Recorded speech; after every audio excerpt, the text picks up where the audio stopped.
안녕하세요. 잘 계셨죠?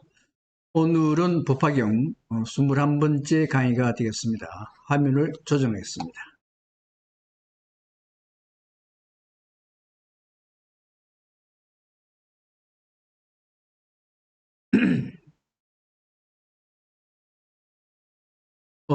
오늘 강의는 법화경 제12품, 제바 달자품에 대해서 말씀드리겠습니다.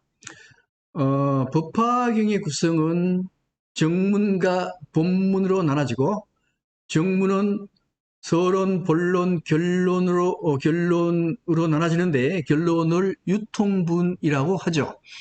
그래서 결론 부분은 5개 품으로 되어 있는데, 전번 시간까지 법사품에 대해서 말씀을 드렸죠. 이 법사품이라고 하는 것은 오정법사, 법화경을 수지하고 그 다음에 읽고 독송, 그 다음에 사서, 그 다음에 해설, 5가지, 5가지를 하는 걸 하는 사항에 대해서 설명했던 것이 법사품이고, 이 법사품의 부촉에 의해서, 그러니까 법화경을 설하면은 다보탑이 탁 솟아올라요. 그래서 다보탑에 대한 것에 대해서 전번 시간까지 했고요. 이번 시간에는 제바 달다품에 대해서 말씀을 드리겠습니다. 그랬고,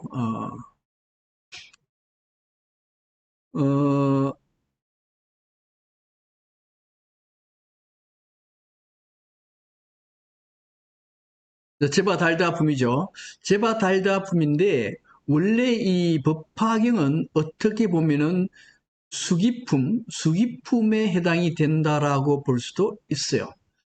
이제 먼저 이제 산품, 비유품에서 사리불에 대해서 수기를 주고, 이제 육품에서는 마가섭, 수보리, 가전년, 목건년 4명에 대해서 수기를 주고, 팔품에서는 500제자, 사실은 1200명이죠.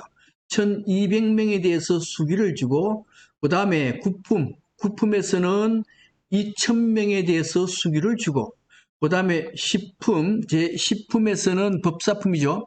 법사품에서는 법화경 한 개 구라도 수지하면은 수기를 줬어요. 그 다음에 제바 달다품에서는 악인에게도 성불 주는 게 바로 제바 달다품이 돼요. 그러니까 법화경은 어떻게 보면 수기경이라고도 할 수가 있어요.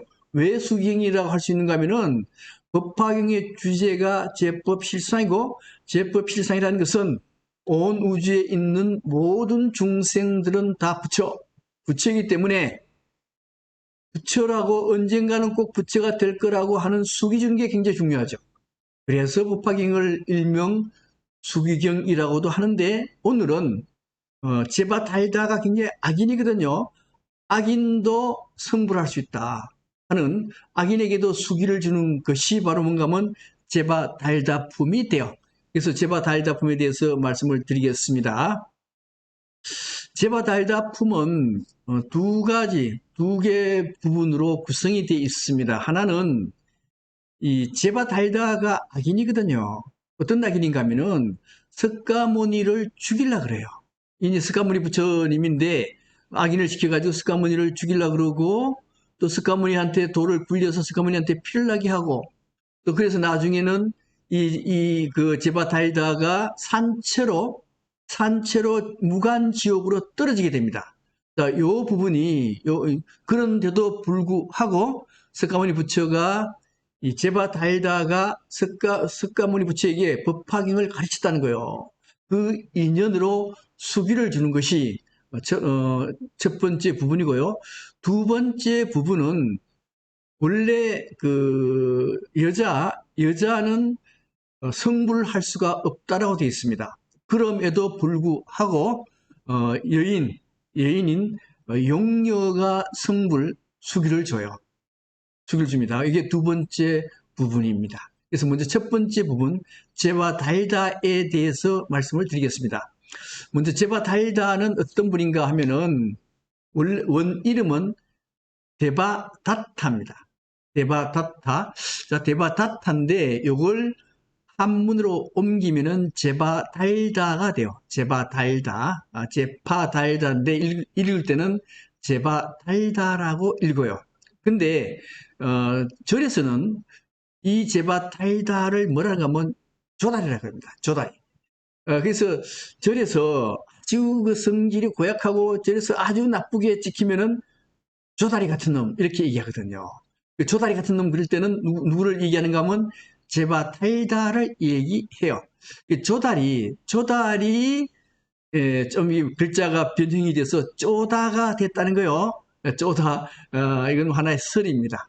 근데 이 제바달다는 어떤 사람인가 하면은 먼저 석가모니 가계에 대해서 보면은 석가모니의 조부모가 수도다나라는 분이에요.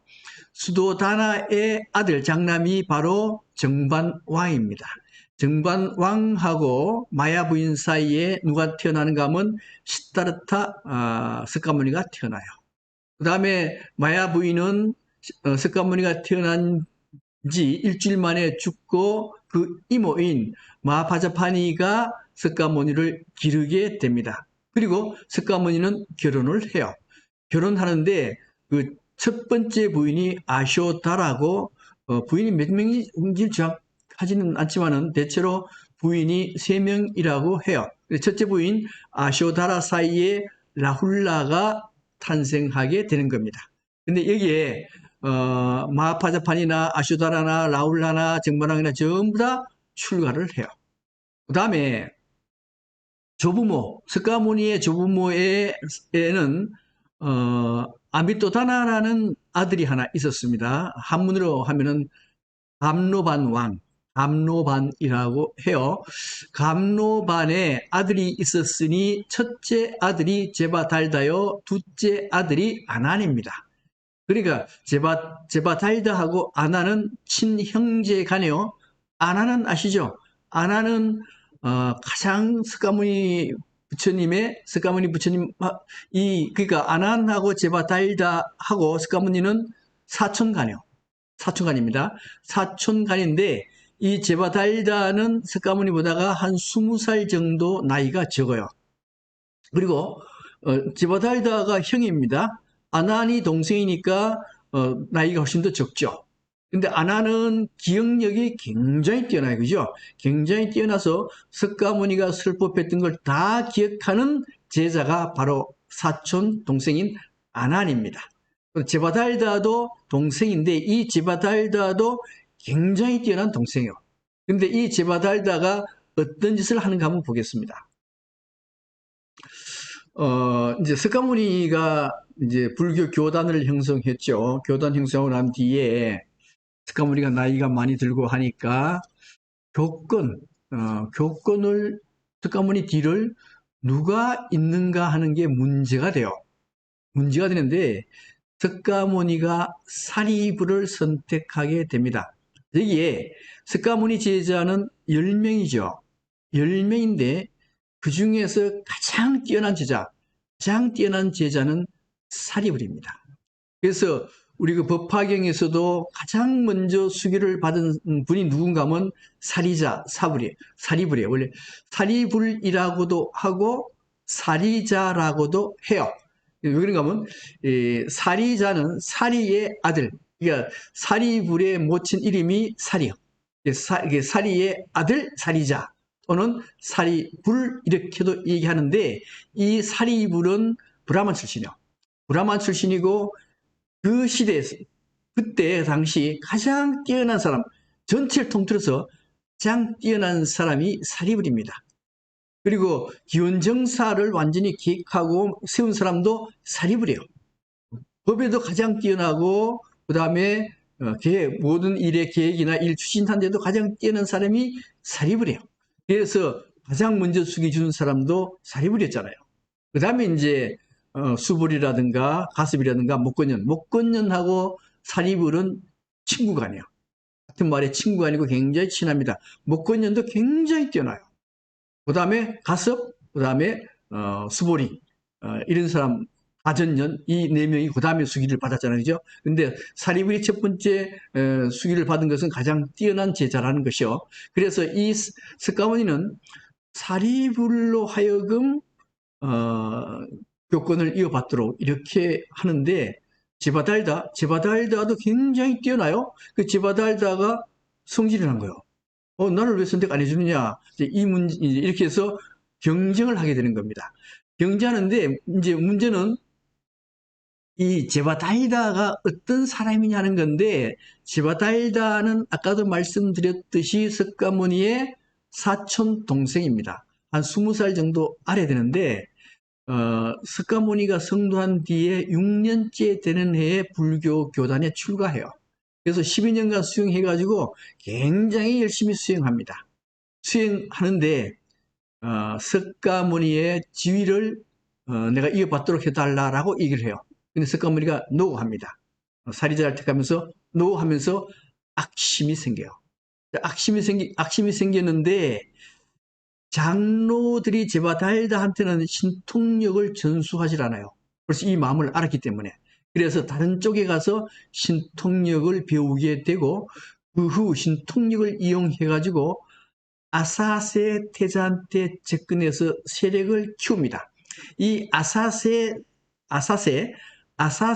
태자는 어떤 사람인가 하면은 여기 보면 코살라국이 석가모니가 있었던 곳이죠. 그 다음에 여기 마가다국이 있었어요. 이 마가다국이 굉장히 강한 나라였는데 마가다국의 왕이 누군가 하면 빈비사라 왕입니다. 그래서 이 빈비사라 왕은 굉장히 불법에 기여를 해가지고 불법을 널리 전파한 사람이 빈비사라 왕이에요. 그래서 이제 그 왕 중에 세속 왕 중에 불법을 널리 전파한 왕을 전륜성왕이라고도 하는데 이 빈비사라 왕을 전륜성왕이라고도 얘기를 해요. 물론 아쇼카 왕이죠. 아쇼카 왕도 전륜성왕이라고도 얘기해요. 근데 이 빈비사라 왕은 그런 왕이었어요. 근데 이 빈비사라 왕의 아들이 누군가 하면 아사세입니다. 아사세 왕자죠. 아사세 왕자인데 이 제바달다가 아사세를 꼬셔요. 꼬셔가지고 자기 아버지인 빈비사라 왕을 죽이려고 그래요. 죽이면 문제되죠, 그죠? 그래서 감옥에 가둡니다. 감옥에 가둬놓고는 아무것도 못 먹게 해요. 굶어 죽이는 거죠. 굶어 죽이니까 이 빈비사라 왕의 부인, 아사세의 어머니죠. 위제희가 몸에 꿀을 잔뜩 발라가가지고 빈비사라 왕한테 가서 먹여요. 먹여가지고 목숨을 연장시키지만 결국 죽습니다. 죽고 난 뒤에 이제 나중에 이제 이걸 근거로 해서 관무량수경이 탄생하게 되는 거죠. 그 배경이 되는 겁니다. 그래서 이 아사세가 굉장히 악질이죠. 그래서 이 제바달다가 아사세를 꼬셔가지고 세력을 펼치게 됩니다. 세력을 펼치면서 드디어 이제 지도권을 달라 했지만은 석가모니는 사리불과 가슴이 있다. 이 사람들한테 넘겨줄 수밖에 없다. 해서 사촌 동생인 제바달다의 요구를 거부해 버립니다. 이 앙심을 품고 이제 그 석가모니를 죽이려 그래요. 죽이려 그러는데 문제는 왜 석가모니가 제바달다를 거부했는가 하면은 제바달다가 5개의 법을 지셨어요. 이 5개 오법인데 오법이 석가모니가 이끄는 불교 교단의 계율과는 조금 틀려요. 입장이 달라가지고 이 제바달다 때문에 교단이 분열하게 됩니다. 분열하고 또 제바달다가 이제 연하색 비구니가 있었는데 연하색 비구니가 제바달다 보고 제발 석가모니 좀 괴롭히지 마라. 그러니까 이 제바달다가 연하색 비구니를 때려서 죽여버립니다. 때려서 죽여버려요. 그리고 석가모니를 죽이려고 계속해요. 그래서 오역의 대제를 범하게 됩니다. 제바달다는 이제 연하색 비구니도 때려서 죽여버리고 그 다음에 교단도 분열시키고 그 다음에 석가모니를 죽이려고 하고 피를 흘리게 만들고 이런 사람이 바로 제바달다입니다. 근데 문제는 이제 제바달다에 의해서 불교 교단이 분열돼요. 물론 이 법화경에서는 제바달다가 살은 채로 법화경에서 나온 건 아니에요. 다른 경전에 제바달다가 산채로 무간세계, 지옥의 무간지옥으로 떨어지게 됩니다. 그래서 제바달다가 없어진 걸로 되어 있죠. 그죠? 근데 실제는 제바달다가 500명의 비구를 거느리고 제바달다 파를 만들게 돼요.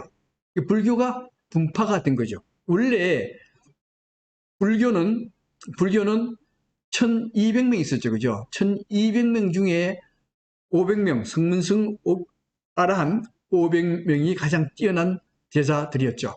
근데 1200명 중에 제바달다가 500을 이끌고 가요. 근데 이게 1200명 중에 500명을 이끌고 갔는지 아니면은 이제 1700명 중에 500명을 이끌고 갔는지는 확실치 않습니다. 500명을 이끌고 가서 제바달다파를 만들게 돼요. 근데 이게 제바달다파가 제바달다가 이게 계속 살아 있어가지고 이 파가 그 5세기의 법편하고 7세기 때 현장이 인도로 가게 돼요. 인도 가게 됩니다. 인도 갔을 때 이 사람들의 기록에 의하면은 여기에 아직도 제바달다파의 그 비구니 승려가 있는데 이 승려들은 항상 삼불께 공양은 올리지만은 석가모니 부처한테는 공양을 안 올린다 이거요. 그러니까 분열된 거죠. 그 다음에 현장 제단서에도 그렇게 나오고, 그 다음 의정도 700년 전후에 인도에 갔어요. 갔을 때도 마찬가지로 아직 그때까지도 제바달다파가 있었다 이거예요. 그러니까 제바달다에 의해서 사실은 불교 교단이 분열된 거죠. 이렇게 악역을 저질렀는데 문제는 이 제바달다는 어떤 사람인가면요. 비록 불교 교단에서는 아주 악한 사람으로 돼 있지만은 실제는요. 제바달다가 뛰어난 지성을 가지고 있어요. 또 뛰어난 카리스마를 가지고 있는 수행자입니다. 단지 석가모니하고는 사상의 차이가 조금 있었을 뿐이죠. 근데 이제 그 법화경에서는 뭐라고 얘기하는가 하면 이 제바달다가 악인인데 이 석가모니가 과거 전생에 누구한테 배웠는가 하면 제바달다한테 법화경을 배웠다는 거예요. 법화경을 배워서 성불할 수 있었다라 하는 겁니다. 성불할 수 있었기 때문에 제바달다한테도 수기를 줘요. 자기를 죽이려고 했던 제바달다한테도 너는 곧도 아니고 언젠가는 성불할 것이다는 수기를 주게 되는 겁니다. 근데 여기서 제바달다의 오법이 뭐냐? 거기 잠깐 볼게요. 이 제바달다의 오법은 굉장히 엄격한 수행을 하는 교단이에요. 이게. 마치 자이나교 교단하고 아주 비슷해요. 얼마나 엄격한 수행을 하는가 하면은 먼저 여기서 5가지는 의식주에 관한 문제입니다. 옷에 관한 게 하나이고 먹는 거에 관한 게 3가지고 머무는 거, 집에 관한 게 하나입니다. 먼저 옷에 관한 걸 보겠습니다.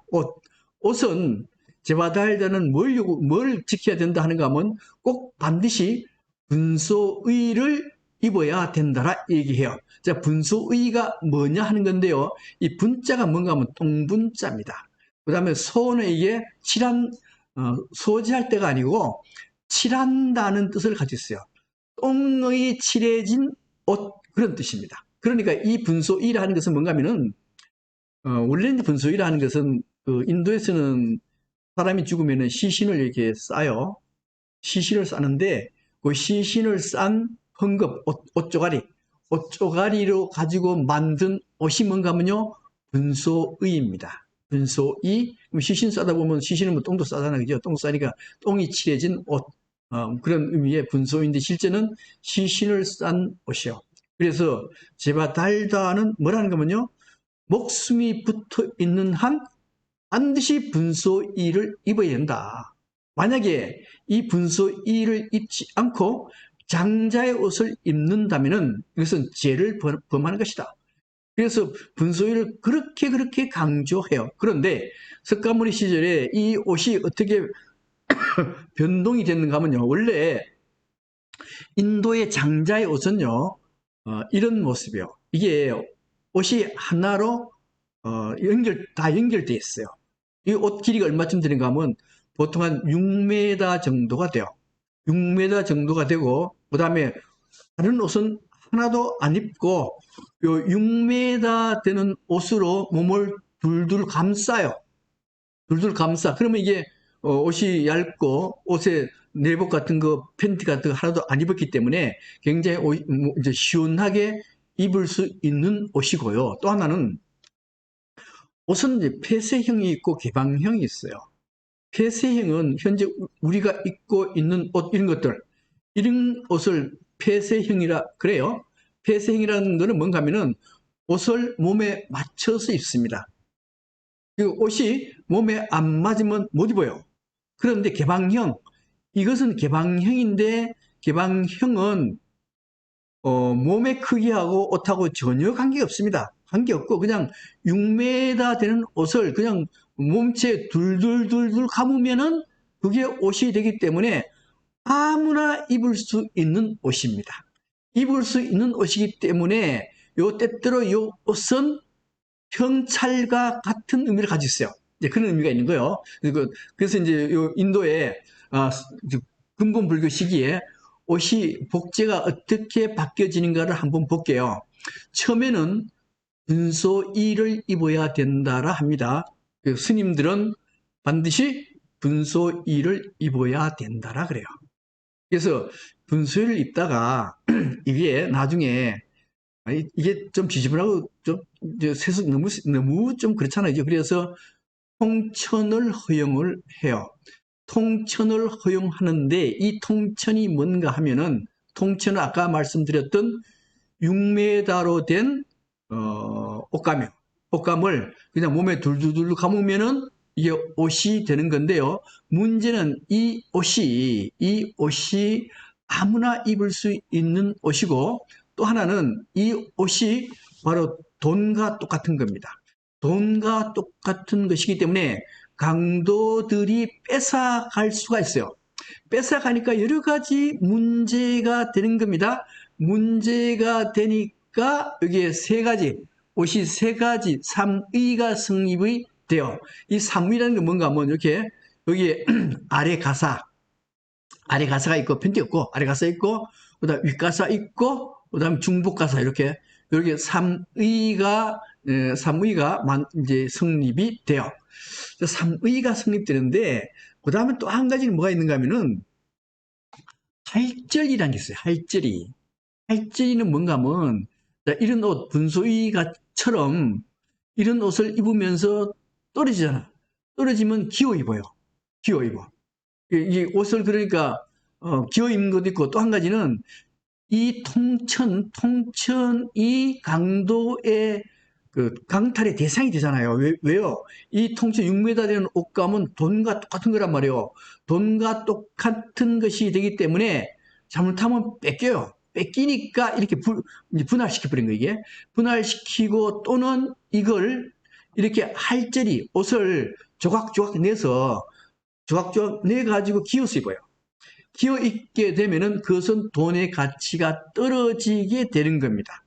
떨어지게 되니까 이게 근본 불교 시대 때, 석가모니 불교 시대 때는 할절을 입든가, 통천을 입든가, 분소이를 입든가, 삼이를 입든가, 이것은 스님들, 승려들의 취향에 따라서 입어라. 이게 석가모니의 취지입니다. 그런데요, 제바달다는 이거 입으면 안 된다는 거예요. 안 되고 항상 이걸 입어야 된다라고 강력히 주장하는 겁니다.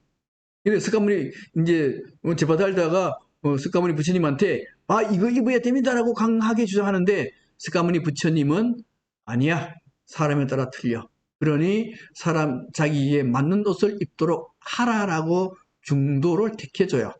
그 나중에 할절이 다음에 나중에 이제 옷이 5가지 분리가 돼요. 예를 들면 뭐 팬티라든가 난닝구라든가 하이라든가 이 5가지로 되는데 이것은 여성의 경우는 남자하고 좀 틀리죠, 그죠? 틀리기 때문에 좀 가려야 될 것도 많습니다. 그래서 5가지 종류의 옷이 성립을 하게 되고요. 그 다음에 나중에는 이제 그 개성에 맞춰서 다양한 가사, 색 이런 것들이 복제화가 돼요. 원래 이제 승복을 왜 입히느냐 하는 문제인데 이 승복을 입히게 되면요. 안 입는 것보다는 공동체 의식이 생겨요. 공동체 의식이 생기면서 그 다음에 스님이 이제 누구라도 이 스님 옷을 입게 되면 아 스님이구나라고 인정을 하게 되잖아요. 그러면은 행동에 조심을 하게 됩니다. 제복을 입으면 행동에 조심을 하는 부류가 있고 제복을 입히면은 행동이 더 난장판이 되는 경우도 있어요. 예를 들면은 우리 그 신사복을 딱 입었을 때는 사람 같이 행동하다가도 예비군복 딱 입고 나가면은 뭐가 돼요? 사람같이 행동 안 하잖아, 그죠? 그래서 그런 옷을 입게 되면은 오히려 더 세속화가 되는데 예를 들면은 법관이라든가 변호사, 검사 옷 이런 걸 입게 되면은 이제 굉장히 그 옷에 의해서 사람이 굉장히 품위가 만들어진다 이거요. 그 다음에 스님도 마찬가지로 스님도 이 제복을 입히게 되면은 스님이라는 그 틀에 물론 갇히긴 하지만은 행동에 굉장히 조심을 한다 하는 거하고 또 하나는 스님 간의 공동체 형성에는 제복이 굉장히 중요하거든요. 그래서 이렇게 제복을 만들어 입히게 되는 겁니다. 근데요, 문제는 요새는 저도 그런 얘기를 들었는데 어떤 큰 절에 인기 있는 스님의 같은 경우는 이 승복이 엄청나게 비싸대요. 대체로 비싼 거는 한 300만 원 정도 간다라 그럽니다. 그러는데 인기 있는 스님한테는 거기 신도들이 300만 원짜리 옷을 해 입히려고 줄을 섰다는 얘기를 들었어요. 그래서 그런 옷을 입으면요 아주 폼이 참 나요. 기티가 납니다. 기티가 나는데 결코 이제 그런 옷을 제바달다 같으면은 절대로 그런 옷을 입으면 안 된다 이거요. 안 되고 이런 옷을 입어야 된다는 거예요. 이런 옷을 분소이를 입어야 된다는 것입니다. 이 성철 스님 옷이거든. 이 성철 스님이거든요. 성철 스님의 경우는 분소이라기보다는 할절의에 가깝죠. 그래서 떨어지면 큰 걸 이제 덧대서 이게 자꾸 지어 입어요. 자꾸 이제 기어 입게 되면은 안 버리고 자꾸 빨아서 기어 입고 하게 되면은 이 옷이 굉장히 무거워진다는 거예요. 무거워지기 때문에 문제가 된다라 그러는 겁니다. 그래서 일단은 이런 옷을 입는 게 어떤 면으로는 맞습니다. 300만 원짜리 옷을 입으면은 기티가 나고 폼이 나지만은 어떻게 보면 이것은요 위계적이고 권위적이요. 상하 위계적이고 권위적입니다. 종교에서 권위적이고 위계적이 되면요 종교의 본질을 잃어버립니다. 그렇기 때문에 스님들의 옷은 절대로 좋은 옷을 입으면 안 돼요. 좋은 옷을 입으면은 그 옷 입은 스님 딱 보면은 아, 저 스님은 세속화되었구나. 그렇게 생각하게 되는 겁니다. 차도 마찬가지입니다. 차도 스님의 차는 승합차라든가 그 다음에 뭐 사륜구동차 정도는 좋아요. 그런데 아주 멋있는 외제차를 탄다든가 그 다음에 멋있는 아주 팔기통 뭐 제니시스 G90이라든가 뭐 이런 걸 타면은 그 스님은 벌써 권위적이고 위계적이기 때문에 종교하고는 거리가 멀어지게 되는 겁니다. 옷 같은 경우에도 제바달다가 주장하는 이 옷이 사실은 맞죠. 맞기는 맞지만은 현실 생활에 불편한 점이 있기 때문에 석가모니 부처님은 이 옷이 좋으면 입어라. 또 이 옷이 좋으면 입어라. 이렇게 중도를 택했던 게 석가모니 부처님이거든요. 그래서 제바달다하고는 생각이 틀리게 되는 겁니다. 그 다음에 먹는 거요. 먹는 건데 제바달다는 목숨이 붙어 있는 한 얻어 먹어야 된다. 탁발이라 그러죠. 그죠? 탁발해서 먹어야 된다. 지금도 동남아에 가게 되면은 이렇게 탁발하는 경우를 볼 수가 있어요. 탁발하는 경우가 있는데 이 탁발이 여러 가지 좀 문제가 있어요. 왜 그런가 하면 탁발한 거를 버리면 안 되거든요. 다 먹어야 돼요. 먹어야 되는데 밥을 너무 많이 줬다든가 거기다 소금을 왕창 줬다든가 그러면 그 소금을 왕창 주고 소금 다 먹으려고 하면 힘들어 안 되잖아. 그죠? 그래서 여러 가지 문제가 있긴 있습니다. 근데 제바 달다 시기에는 탁발하는 방법이 있고 또 하나는 신도가 스님을 초청해요. 청합니다. 초대를 해서 음식을 대접을 해요. 대접하는데 문제가 되는 것은 인기 있는 스님은 여러 군데서 오라 하지만은 인기 없는 스님은 오라 하는 데가 없어. 오라 하는 데가 없으면 곤란한 문제가 생겨요. 그래서 제바다일다는 초대하는 거 이거 맞지 않다. 초대에 응한다면 이거는 죄를 범하는 것 같은 것이다. 그렇기 때문에 제바다일다에 의하면은 이거는 항상 먹을 때는 먹는 거는 탁발해서 먹어야 된다라고 주장을 하게 되는 겁니다. 근데 석가모니는요 탁발할 수도 있고 초청에 응해서 먹을 수도 있다라 보는 거예요. 그 다음에 어, 하루에 한 끼만 먹어야 된다라 하는 겁니다. 하루에 한 끼만 먹어야 되는데 사실 우리는 세 끼 먹는데요. 하루 한 끼 먹고 살 수 있을까 하는 문제가 사실 생겨요. 근데 제바달다 시기에는 하루 한 끼를 먹어야 된다는 거예요. 근데 한 끼 먹는데 대체로 스님 식단을 보면 여기에 성칠 스님의 공양상인데요. 전부 다 이게 그 야채, 그다음에 쌀, 육식은 일절 없습니다. 그다음에 무염식, 소금 하나도 안 쳐요. 이렇게 드십니다. 이렇게 드셔도 성철 스님 뭐 몸이 뭐 그런데 괜찮잖아, 그죠? 괜찮아요. 근데 요새 스님들 보면요, 전번에 보니까 그 조계사에서 그 어, 스님들 그 절에 돈 받는 문제 때문에 조계사에 5천 명인가 모였죠. 모여가지고 국회의원 욕하고 한 5천 명이 모였는데 그 스님들 보면은 되게 이제 아주 몸이 건강해요. 살도 많이 찌고 그거 보면은 그게 뭐 꼭 나쁜 건 아니겠지만은 아 스님이 꼭 저렇게 모습이 좋을까 하는 그런 생각이 듭니다.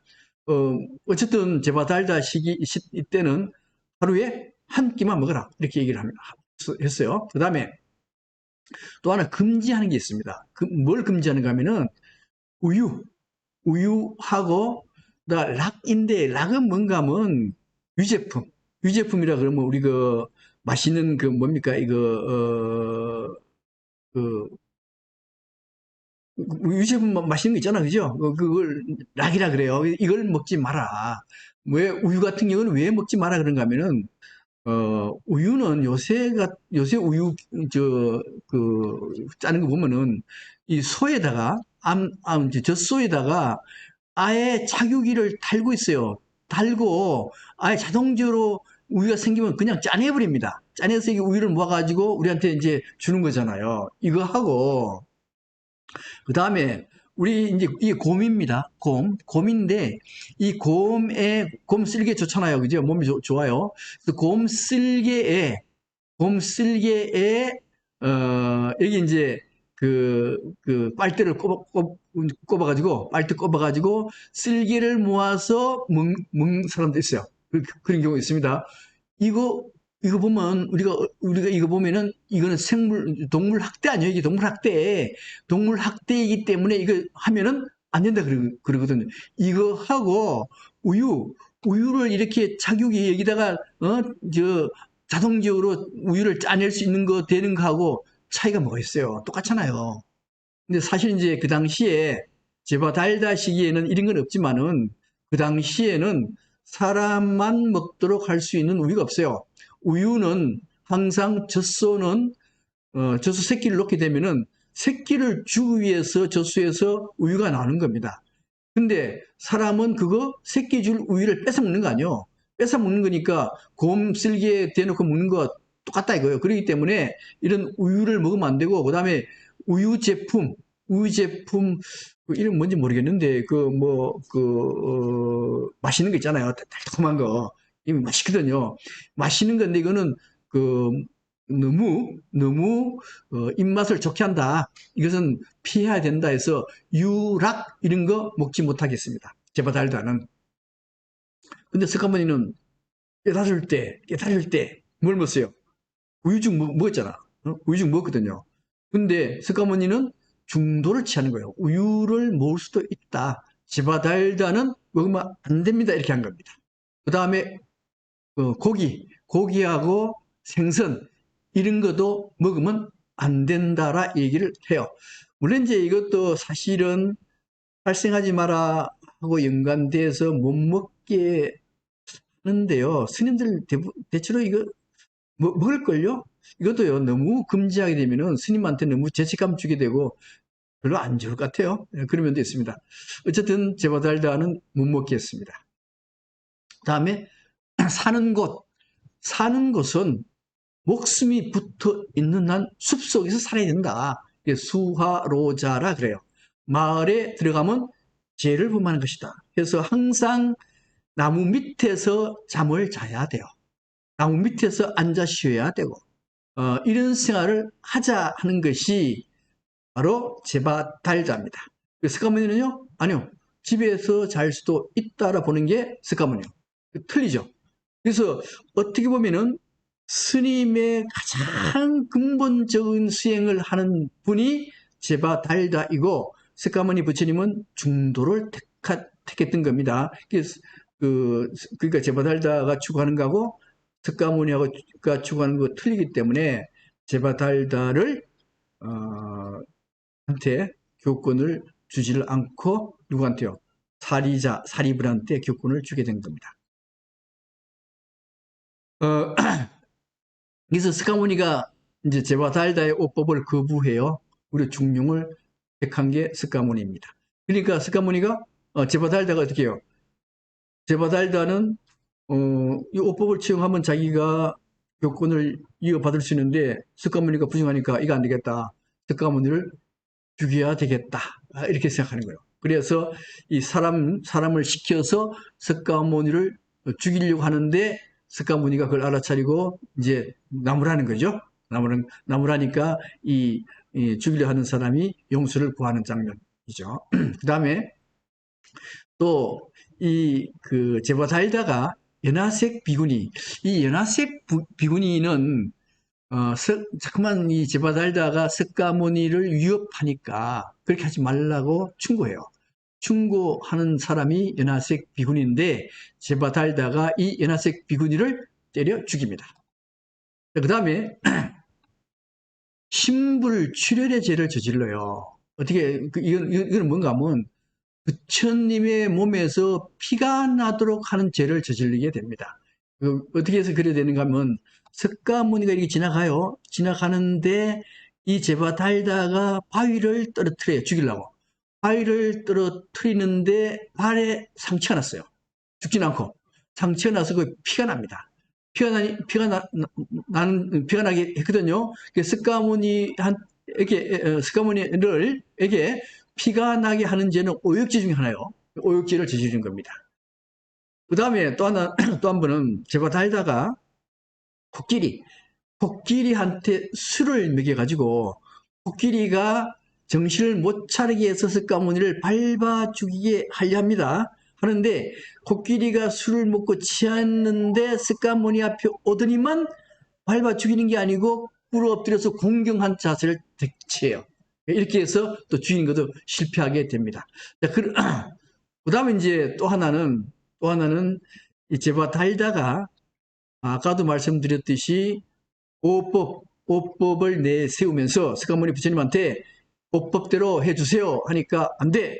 그러니까 제바달다가 좋습니다. 저는 떠나가겠습니다 해서 500명의 아라한을 데리고 제바달다가 떠나가게 돼요. 그래서 제바달다파가 생기게 되는 겁니다.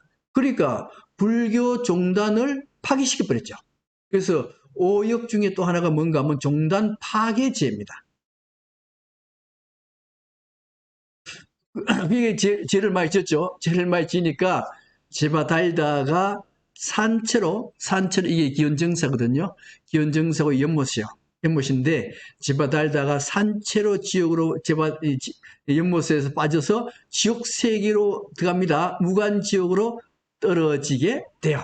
이렇게 되는데 문제는 이제 불교의 오역죄가 가장 무거운 죄인데 오역죄가 뭔가 하면 살부 자기 아버지를 죽이는 거, 살모 자기 어머니를 죽이는 거, 아라한을 죽이는 거, 그 다음에 단체 화합을 깨뜨리는 거, 부처의 몸에 피가 나게 하는 거, 요게 불교의 오역죄인데 제바 달다는 뭐를 저지르는가 하면요, 아라한죄, 파합승죄, 불신출혈죄 이 세 가지 죄를 저지르게 되는 겁니다.